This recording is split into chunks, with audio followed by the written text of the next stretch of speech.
अस्सलामुअलैकुम दोस्तों, लाला मूसा जंक्शन से आप सबको खुश आमदीद। प्लेटफार्म नंबर 2 पर इंतज़ार हो रहा है 47 अप रहमान बाबा एक्सप्रेस का, जो कि कराची से आ रही है और पेशावर की तरफ जा रही है।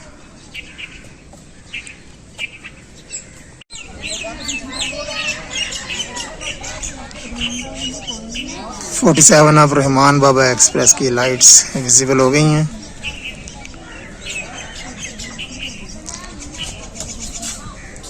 आज ये तकरीबन 3 घंटे लेट चल रही है ट्रेन। कराची और पेशावर के दरमियान चलने वाली ट्रेन। लोकोमोटिव जो है वो PHA लग रहा है मुझे।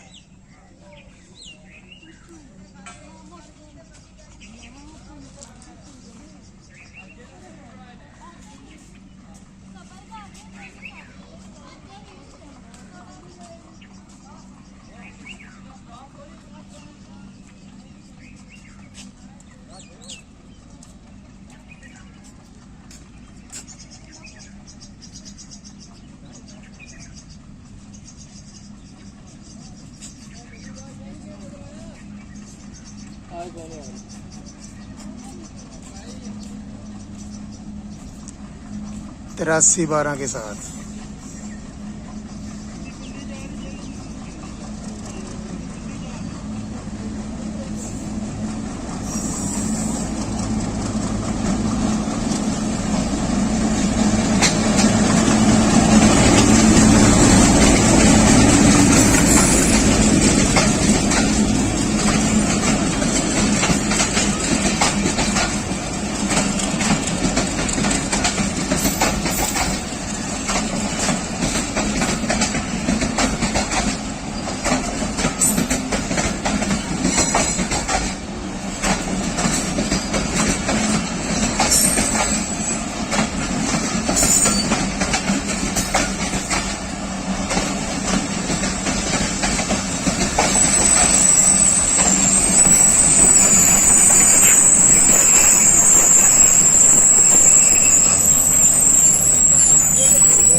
दोस्तों, वीडियो को लाइक कीजिए, शेयर कीजिए, कमेंट कीजिए और अगर अभी आपने चैनल सब्सक्राइब नहीं किया तो चैनल भी सब्सक्राइब कर लें। शुक्रिया।